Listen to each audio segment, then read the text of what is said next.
नमस्कार, मैं डॉक्टर श्रद्धा वशिष्ठ आपका सबकी शिक्षा में बेहद स्वागत करती हूँ। केंद्रीय विद्यालय दाखिला प्रक्रिया इसी महीने शुरू होने की बहुत ज़्यादा संभावना है। कक्षा पहली के ऑनलाइन फॉर्म निकल सकते हैं और साथ ही आपको पता चल जाएगा कक्षा दूसरी और से ऊपर की कक्षाओं के ऑफलाइन फॉर्म कब निकलेंगे। बाल वाटिकाओं के संबंध में भी जो अभी तक केंद्रीय विद्यालय संगठन ने सस्पेंस बनाया हुआ है वह इस महीने के आखिरी तक खत्म हो जाएगा और पता चल जाएगा कि बाल वाटिका और कितने केंद्रीय विद्यालयों में इस साल से शुरू होने जा रही हैं। लेकिन सबसे ज़रूरी है आपके लिए जानना कक्षा पहली के ऑनलाइन फॉर्म कैसे भरे जाते हैं। आप में से बहुत से लोग मुझसे पूछते हैं क्या क्या कागजात लगेंगे, हमें क्या ज़रूरत लगेगी फॉर्म भरने में इत्यादि। तो मैं आपके लिए आज लाई हूँ फॉर्म भरने का तरीका, ताकि आप देखें समझ पाएँ कक्षा पहले के फॉर्म कैसे भरे जाएंगे और कौन से कागजात अपलोड करने होंगे, ताकि जब फॉर्म निकले तो आपको किसी भी तरह की परेशानी ना हो। तो आपके लिए मैं लेकर आई हूँ पिछले साल की वीडियो, जिसे देखकर आपको अंदाजा हो जाएगा कि फॉर्म को कैसे भरा जाता है। सबसे पहले खोलनी होगी वेबसाइट kvsonlineadmission.kvs.gov.in। वेबसाइट का नाम सबसे ऊपर लिखा है kvsonlineadmission.kvs.gov.in। जब आप खोलेंगे तो इस प्रकार से लिखा आ जाएगा कि यह पोर्टल विशेष रूप से शैक्षिक सत्र 2021-22 में भारत के केंद्रीय विद्यालयों में कक्षा पहली में प्रवेश के लिए है। तो फॉर्म को भरना के दो चरण हैं। फॉर्म को दो चरणों में भरा जाएगा। पहला जो चरण होगा वह पंजीकरण यानी रजिस्ट्रेशन कहलाएगा और दूसरा चरण जो होगा वो ऑनलाइन फॉर्म भरना यानी आवेदन प्रपत्र भरना कहलाएगा।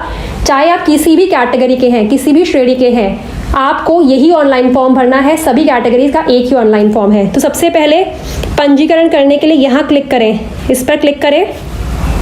इस प्रकार से आ जाएगा। ये सारी जनरल इंस्ट्रक्शंस हैं, इस पे मैं आपको वीडियो ला चुकी हूँ। इसके बाद आखिरी में देखेंगे एक डब्बा आ जाएगा, आप उस पर क्लिक कर दीजिएगा यूं करके। I have carefully gone through all sections and सब sections of the instruction given above and I shall abide by all terms and conditions as per the KVS admission guidelines. का मतलब है कि मैंने सारी ऊपर जो इंस्ट्रक्शंस हैं, निर्देश हैं, पढ़ लिए हैं और मैं इनका पालन करूंगा या करूंगी। आगे बढ़े, प्रोसीड। इस प्रकार से आ जाएगा। यह साफ साफ शब्दों में लिखा है कि फॉर्म को केवल अंग्रेजी में ही भरना है और एक बार आपने जानकारी जमा कर दी तो उसे बदला नहीं जा सकता। तो सबसे पहले आप लिखेंगे बच्चे का नाम। और आपको यह भी बताना चाहती हूँ कि जो मैं जानकारी भर रही हूँ ये किसी की ऐसा कोई बच्चा नहीं है। आपके लिए हमेशा कुछ ऐसी जानकारी भरती हूँ जो एक्चुअली एग्जिस्ट नहीं करती, खुद ही बनाती हूँ, खुद ही नाम डाल देती हूँ, कुछ भी नाम डाल देती हूँ। तो यह किसी बच्चे का मैं फॉर्म नहीं भरी, सिर्फ आपको दिखाने के लिए फॉर्म भर रही हूँ। इसीलिए मैं आखिरी में फॉर्म को सबमिट नहीं कराती। जो सबमिट का आखिरी बटन होगा वो मैं सबमिट नहीं करूंगी। वजह यही है कि ऐसा ना हो कि इस फॉर्म का नंबर भी आ जाए और किसी बच्चे की सीट चली जाए। तो सबसे पहले हम लिखेंगे नाम। बच्चे का नाम है सूरज। आपके जो भी बच्चे का नाम है, बेटे का नाम है, बिटिया का नाम है, आप लिखेंगे। फर्स्ट नेम, जहाँ सितारा लगा है, देखिए सबसे ऊपर बच्चे का पहला नाम, फर्स्ट नेम ऑफ चाइल्ड, ऊपर सितारा लगा है। सितारा मतलब मैंडेटरी इन खानों को भरना ही है। जहाँ सितारा नहीं लगा वहाँ आप उन खानों को छोड़ भी सकते हैं। दूसरा, बच्चे का मध्य नाम। क्योंकि बच्चे का नाम सूरज तिवारी है तो मध्य नाम उसका कोई नहीं है। सूरज कुमार तिवारी नहीं है, सूरज नाथ तिवारी नहीं है, बीच में कुछ भी नहीं है, तो मध्य नाम को मैं छोड़ दूंगी। और लास्ट नेम तिवारी। बहुत से ऐसे बच्चे होते हैं वे मध्य नाम, लास्ट नेम, मिडिल नेम नहीं लगाते, उपनाम नहीं लगाते, तो वो सिर्फ पहला नाम लिख के छोड़ दें। क्या बच्चा दिव्यांग है? तो मैं यहाँ पे नहीं करूँगी। अगर बच्चा दिव्यांग है तो आप हाँ करिएगा। बच्चे की जन्म तिथि। बच्चे की जन्म तिथि लिखेंगे। इन्होंने लिखा है दिन, महीने, साल। क्योंकि मैंने बच्चे की जन्म तिथि सोची है 1 जून, तो 01/06/2014। बच्चे की उम्र मैं आपको बताना चाहूंगी। बच्चे की उम्र 5 वर्ष से अधिक होनी चाहिए और 7 वर्ष से कम होनी चाहिए। कब? 31 मार्च 2021 को। अब क्या बच्चा केंद्रीय विद्यालय संगठन के कर्मचारी का बच्चा या पौत्र पौत्री है? मतलब कि क्या उस बच्चे के माता पिता केंद्रीय विद्यालय संगठन में काम करते हैं या फिर उसके दादा दादी या नाना नानी केंद्रीय विद्यालय संगठन में काम करते हैं?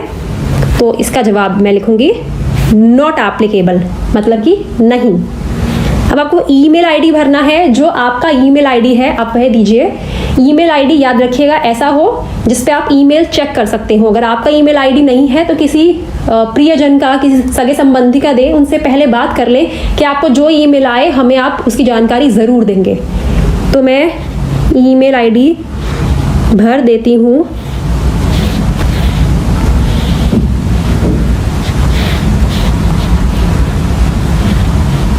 आप भी ईमेल आईडी भरें। देखिए मैं फॉर्म को बहुत आराम से भर रही हूँ। आप भी फॉर्म जब भी भरेंगे 2-3 दिनों के बाद आराम से भरेंगे। आपने ईमेल आईडी भर दिया। अगला फ़ोन नंबर भरिए। जो आपका रजिस्टर्ड मोबाइल नंबर है आप भरिए। मोबाइल नंबर भरने में गलती मत करिएगा प्लीज़।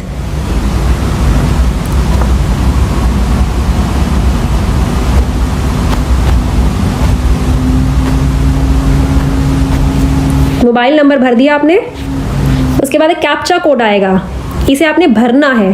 कैप्चा कोड क्या है?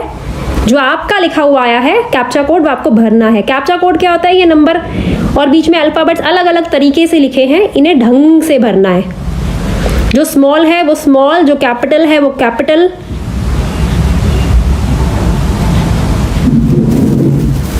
आपने कैप्चा कोड भरा और आपने आगे रजिस्टर पर क्लिक कर दिया। इनवैलिड इनपुट मतलब कि कहीं कोई चीज़ रह गई है क्या? देखें, कैप्चा कोड फिर से आया है, मतलब कि कैप्चा कोड में कहीं ना कहीं गलती थी। ऐसा आ सकता है, जब ऐसा आपके लिए आए तो आप समझ जाइएगा कि कहीं ना कहीं कैप्चा कोड में गलती हुई है। कैपिटल N लिखा है, स्मॉल W लिखा है, फिर 7 लिखा है। आपका जो कैप्चा कोड है वो भरिएगा। ऐसा ना हो कि आप कैप्चा कोड भरते जो मैं भर रही हूँ वो मत भरिएगा। जो आपका कैप्चा कोड आया, सबका अलग कैप्चा कोड आएगा, सबका यूनिक कैप्चा कोड आएगा। N small W 7 capital R small W D। Done, register. ये देखिए इस प्रकार से आ गया। अब आप लिखा है कि आपने जो रजिस्टर्ड मोबाइल नंबर भरा है उस पर हमने OTP सेंड कर दिया है। 15 मिनट में OTP आपके पास आ जाएगा।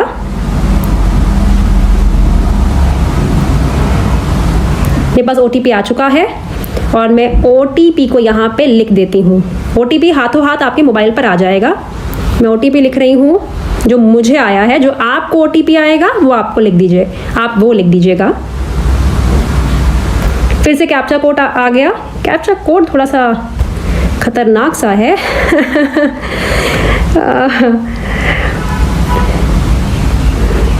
5GEA ओके, फिर capital Q capital S। Captcha code ज़रूर चेक कर लीजिएगा। 15 मिनट तक ये कैप्चा कोड वैलिड रहेगा। अगर आप 15 मिनट तक ये स्टेप भर देंगे, ये चरण कर लेंगे तो ठीक है, वरना आपको नया कैप्चा कोड वो भेजेंगे। अगर आपको कैप्चा कोड नहीं रिसीव हुआ तो आप लिख दीजिएगा डिड नॉट रिसीव OTP, इस पर क्लिक कर दीजिएगा। ये हो गया। अब मैंने वेरीफाई कर दिया। इनवैलिड ओके, देखते हैं क्या गलती हुई है। इसीलिए कहती हूँ रुक के फॉर्म भरिए हमेशा। देखिए एक बार फिर से कैप्चा कोड भरते हैं। कैप्चा कोड तो मुझे लगता है कि 1-2 बार भरने से पहले कैप्चा कोड वाले बोलते हैं कि हम आपका पेशेंस का टेस्ट ले रहे हैं, तो वो 1-2 बार भरे बिना आपको भेजेंगे नहीं। जैसे अब मेरे साथ हो रहा है, आप बताइएगा आपके साथ भी ऐसा ही हुआ। Capital W small Y small F capital S small P small J। ठीक है, आ गया। अब हम वेरीफाई। उप्स, कैप्चा कोड में प्रॉब्लम आ रही है। देखिए कोई और प्रॉब्लम तो नहीं है। नहीं, कोड तो ठीक है। फिर से करते हैं, चलिए एक बार फिर से करते हैं। देखिए बहुत आराम से फॉर्म भरना है, जल्दी जल्दी नहीं है। मैं आपके सामने हूँ, आपके सामने बिल्कुल नया फॉर्म भर रही हूँ। सुबह 10 बजे फॉर्म भरना शुरू करा है मैंने आपके लिए। मैं पहले फॉर्म भर के नहीं रखना चाहती थी। SB2CT8। चलिए देखते हैं फिर से। बहुत अच्छा हुआ, आपने सफलतापूर्वक पंजीकरण ऑनलाइन कर लिया है। You have successfully registered signed up. आपको मेरे मोबाइल पर मुझे एक लॉगिन आईडी आ गया है। और आप एक चीज़ करिएगा, कि अगर आपके मोबाइल पर फ़ोटो खींच सकती है जिसमें आप भर रहे हैं तो आप फ़ोटो भी खींच लीजिएगा। आपका यूँ आ गया। अब आप आगे फॉर्म को हमने आगे भरना है तो हम आगे इसे बढ़ाएंगे। इन्होंने देखिए एक बहुत ही इंपॉर्टेंट बात यहाँ पे लिखी है कि कृपया किसी के साथ लॉगिन कोड साझा ना करें, कि जो आपको लॉगिन कोड मिला किसी साझा ना करें। लॉगिन कोड उपरोक्त वर्णित पंजीकृत मोबाइल नंबर और बच्चे की जन्म तिथि का पोर्टल से लॉगिन करने के लिए सहयोग किया जाए। कृपया भविष्य में उपयोग के लिए इस पृष्ठ को सहेजे प्रिंट करें। ठीक है, तो आप इसकी फ़ोटो खींच लीजिएगा और महत्वपूर्ण जानकारी है, आप इसकी फ़ोटो खींच लीजिएगा, आपके पास डिटेल्स रहे। और अब आपका पहला चरण पूरा हो गया है जिसे कहते हैं रजिस्ट्रेशन करना। अब अगले चरण पे पहुंचते हैं, क्लिक हेयर, लॉगिन करने के लिए क्लिक हेयर। आप लॉगिन कोड भरेंगे यहाँ पे, जो लॉगिन कोड है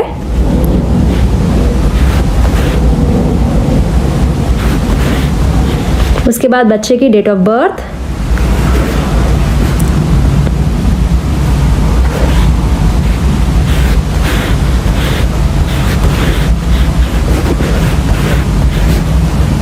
बच्चे की उम्र मैंने आपको बता दी है 5 वर्ष से अधिक होनी चाहिए, 7 से कम। मोबाइल नंबर जो आपका है, मोबाइल नंबर भर दीजिए। मोबाइल नंबर के बाद कैप्चा कोड, कैप्चा कोड,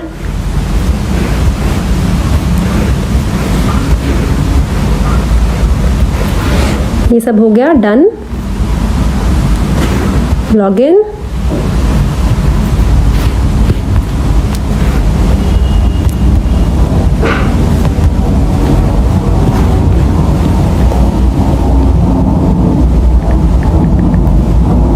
अच्छा मैंने लॉगिन कोड, देखिए लॉगिन कोड मुझसे गलत हो गया, मैंने गलती से लॉगिन कोड गलत डाला तो आगे नहीं बढ़ा, क्योंकि मैंने गलती से OTP डाल दिया था। दोनों मैसेज साथ साथ है ना, आप सही डालिएगा। आराम से आप वीडियो देखते रहिए, कोई प्रॉब्लम नहीं है।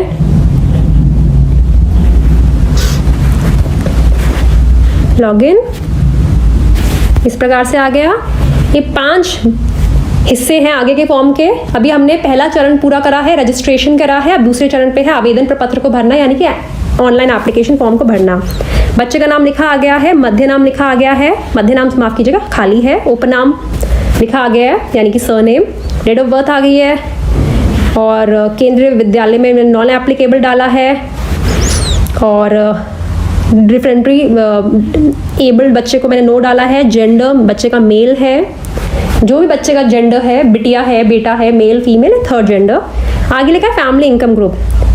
आप जनरल कैटेगरी के हैं तो सबसे ऊपर वाले को क्लिक करिएगा, क्योंकि do not belong to low income group. EWS से है तो दूसरा, और BPL कार्ड होल्डर है तीसरा। तो पहले मैं पहले वाले पे कर रही हूँ, कम आय वर्ग के अंतर्गत नहीं। अब कास्ट कैटेगरी, आप SC हैं तो SC, ST है तो ST, OBC है तो OBC। मैं यहाँ पे जनरल पे क्लिक कर रही हूँ। SC, ST, OBC, creamy layer, non creamy layer. बच्चे का ब्लड ग्रुप आपको पता है तो आप भर दीजिए, नहीं पता तो आप छोड़ सकते हैं। मैंने आप मुझसे सवाल कर दें कि ब्लड ग्रुप मैंडेटरी है, भरना ज़रूरी है, तो आपकी मर्जी है। तो मैं ब्लड ग्रुप क्योंकि आपको दिखाने के लिए भर रही हूँ, मैं A पॉजिटिव भर देती हूँ। हम नेक्स्ट करते हैं। नेक्स्ट आ गया माता पिता की डिटेल्स। मदर का नाम मिसेस कर देते हैं, मान लीजिए। मदर का पूरा नाम लिखना है तो मदर का नाम लिख देते हैं हम रानी तिवारी। आपको दिखाने के लिए कर रही हूँ। राष्ट्रीयता बट ऑब्वियस इंडियन है। क्या आप चाहते हैं कि माता का आवासीय पता पिता के आवासीय पता फील्ड में स्वतः ही लिखा जाए? क्या आप चाहते हैं कि जो मदर का रेजिडेंशियल एड्रेस है वो फादर के भी रेजिडेंशियल एड्रेस में आ जाए, मतलब दोनों साथ साथ रहते हैं? तो मैं लगूंगी हाँ। अगर माता पिता का अलग एड्रेस है तो ना कर दीजिएगा। Country of residence India, state मैं दिल्ली कर रही हूँ क्योंकि मैं दिल्ली में ही रहती हूँ। सिटी तो बट ऑब्वियस है, न्यू दिल्ली हो जाएगा। एड्रेस क्या डाला जाए? House 1 B block Janakpuri. Okay, आप कोई भी डाल दीजिए जो आपका अपना एड्रेस है, आप वो डालिएगा। न्यू दिल्ली 58। एड्रेस में गलती नहीं होनी चाहिए, इसका डॉक्यूमेंट होना चाहिए जिसे आप प्रूफ कर पाएँ कि ये आपके घर का पता है। इसे वेरीफाई करने के लिए डॉक्यूमेंट्स होने चाहिए आपके पास। पिन कोड अच्छा मैंने डाल दिया ऊपर, फिर भी 110058। टेलीफोन नंबर नहीं है, मोबाइल नंबर हम ऑलरेडी फादर का डाल चुके हैं, ईमेल आईडी भी नहीं।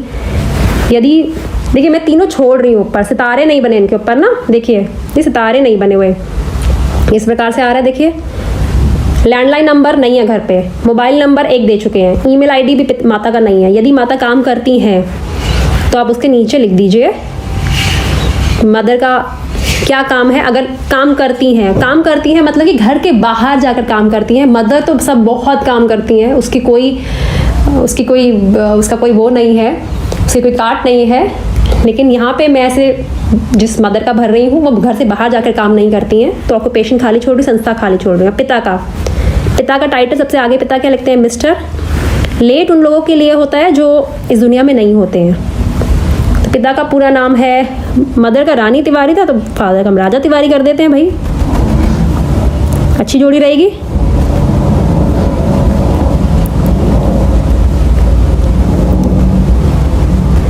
चलिए जी आगे बढ़ते हैं। नेशनैलिटी आपको पता ही है, इंडियन।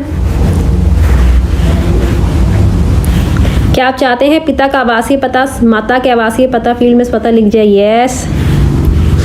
अच्छा यहाँ पे तो कुछ माफ़ कीजिएगा, ऑलरेडी मैं यस कर चुकी, तो ऑलरेडी एड्रेस लिखा आ चुका है। पिता वर्किंग है, पिता क्या करते हैं? पिता क्या डाले? पिता कारपेंटर है पिता, और किस ऑर्गेनाइजेशन में काम करते हैं? क्या नाम लिखा जाए? सबकी शिक्षा लिख दे, सबकी शिक्षा लिख देते हैं भाई, क्या बुराई है। ठीक है, हम नेक्स्ट करते हैं। Next third, choice of schools. अब आपको तीन स्कूल की चॉइस दी है, इनमें से आप चाहे तो आप तीनों भर दें, चाहे तो आप दो भरे, कम से कम एक तो आपको भरना ही है। और जब 3 स्कूल डालेंगे इसमें नंबर 1 2 3 नहीं होगा कि मैं चाहता हूँ नंबर 1 मेरी प्रेफरेंस ये स्कूल है, दूसरे नंबर पे ये प्रेफरेंस है, तीसरे नंबर, ऐसा नहीं होगा। आप 3 स्कूल के डालेंगे और वो बराबर माने जाएंगे। मैं एक ही स्कूल डाल रही हूँ, आप तीनों में डालिएगा। राज्य चुनिए, दिल्ली। ओहो दमन दी वो चूज़ कर लिया गलती से। स्कूल का नाम क्या करें भाई? जनकपुरी का ही भर देते हैं स्कूल, क्योंकि मैंने जनकपुरी एड्रेस दिया है। जनकपुरी शिफ्ट 1 भर देते हैं। चलिए, स्कूल सिविल है, region Delhi, DDA, urban, view map. क्या आपको सेवा प्राथमिकता श्रेणी भरने में मदद चाहिए? सेवा प्राथमिकता अगर आपको मदद चाहिए तो आप डाल दीजिए। चूज़ प्रायोरिटी, यहाँ लिखा है अभिभावक के पिता माता दादा दादी के लिए एक का चुनाव करें। हम कैटेगरी हमारा नॉट एप्लीकेबल पे डाल देते हैं। ठीक है, याद रखिएगा अगर कोई आपको सेवा प्राथमिकता आपको कोई सर्विस कैटेगरी के तहत आप लाभ नहीं उठा रहे तो उसे क्लिक मत करिएगा, नॉट एप्लीकेबल पे कर दीजिएगा। अब आगे बढ़ देते हैं। Please fill all required information before. Okay, शायद कोई इन्फॉर्मेशन रह गई। Choose service priority category 5। ठीक है, सर्विस प्रायोरिटी कैटेगरी 5 माफ़ कीजिएगा, मैं थोड़ा सा कुछ और समझा रही थी आपको। यहाँ मैंने लिख दिया मुझे नहीं चाहिए, सर्विस कैटेगरी प्रायोरिटी मैंने 5 भर दी, नॉट एप्लीकेबल भर दिया। नेक्स्ट। अब बच्चे का मैंने आपको हमेशा से बताया सिर्फ 2 कागजात आपको भरने हैं, बच्चे का डेट ऑफ बर्थ का प्रूफ और बच्चे का पासपोर्ट साइज के फोटो का प्रूफ। मतलब कि आपको इनके अपलोड करने हैं, भरने मतलब कि अपलोड करने हैं, सिर्फ 2, बच्चे का डेट ऑफ बर्थ, बच्चे का। अब मैं यहाँ पे अपलोड पे माफ़ कीजिएगा, चूज़ फाइल पे पहले करना है मुझे। लाइब्रेरी, ये मैंने देखिए 13 KB में अपने बच्चे का फ़ोटो करा हुआ है। एक और कर देते हैं, फिर से आप देखेंगे सबका आपको KB का ही सब चीज़ें दिखेंगी। फिर मैंने अपने बच्चे का करा हुआ है, चूज़ अपने बच्चे के डाल दिया, क्योंकि मुझे सबमिट नहीं करना है। सच मुझे मेरे लिए फॉर्म की ज़रूरत नहीं है, आप सही डॉक्यूमेंट्स डालिएगा। यदि विद्यालय द्वारा प्रवेश की पेशकश की गई तब प्रवेश के समय निम्नलिखित दस्तावेज विद्यालय के समक्ष प्रस्तुत करने होंगे। मैंने आपको पहले भी बताया था कि आप जिन भी केंद्रीय विद्यालयों को ऑप्शन देंगे आ जाएगा नीचे कि अगर बच्चे का एडमिशन हुआ तो ये एक डॉक्यूमेंट्स मांगेंगे। एड्रेस प्रूफ बच्चे का, माफ़ कीजिएगा, एड्रेस प्रूफ हो गया, एड्रेस प्रूफ, बर्थ प्रूफ और पासपोर्ट साइज फ़ोटो आ गया। नेक्स्ट भर दें। Next upload documents before you proceed, okay. Upload नहीं करा ना मैंने, माफ़ कीजिएगा, अपलोड, ओके। यहाँ भरने के बाद अपलोड ज़रूर कर दीजिएगा, अपलोड। अब आगे बढ़िए। देखिए आपको फॉर्म बताते समय, जबकि मैं हर साल आपको फॉर्म भरना सिखाती हूँ, तब भी गलतियाँ हो रही हैं। अब आप सोचिए अगर आप शुरुआत में पहले दिन ही कर दो तो गलती के साथ फॉर्म भरा जाएगा, फिर गलतियाँ आएंगी, पता चलेगा कि मैंने फॉर्म भरा था उसमें ये गलती हुई, अब मुझे डिलीट करना है। ऐसे लोगों को कई बार तो लोगों को डिलीट भरने में टाइम निकल जाता है, तो आप ऐसे मत करिए, 2-3 दिन वेट करिए। नेक्स्ट, डिक्लेरेशन एंड सबमिशन, कि मैंने जो सब करा है सही है। Save and preview, okay, preview, okay. ये पूरी डिटेल्स आ गई, आप दोबारा देख सकते हैं। एंड नेक्स्ट इज ओके, आ गया आपके पास।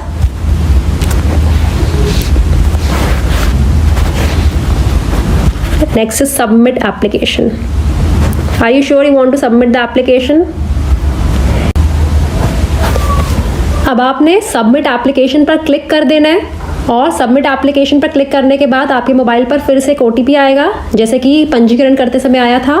फिर आप उस OTP को भर देंगे और आपके पास यूनिक सबमिशन कोड आ जाएगा और आपका फॉर्म भर जाएगा। आपको फाइनली आ जाएगा कि आपका फॉर्म, आपको लिखा आ जाएगा कि आपका फॉर्म अब भर गया है। तो इस प्रकार से आप कक्षा पहली का ऑनलाइन फॉर्म भरेंगे। मैं आखिरी कदम तक, आखिरी स्टेप तक नहीं गई हूँ, सबमिट एप्लीकेशन फॉर्म नहीं गई हूँ, क्योंकि ऐसा दिल्ली के राइट टू एजुकेशन के तहत दिल्ली के प्राइवेट स्कूलों में मैंने दोनों बार फॉर्म भरा और दोनों बार बच्चे का नाम आ गया था। तो कहीं ना कहीं मुझे ऐसा लगता है कि मेरे फॉर्म भरने से किसी की सीट ना रुके, इसीलिए मैं एप्लीकेशन को आखिरी में सबमिट नहीं कर रही हूँ।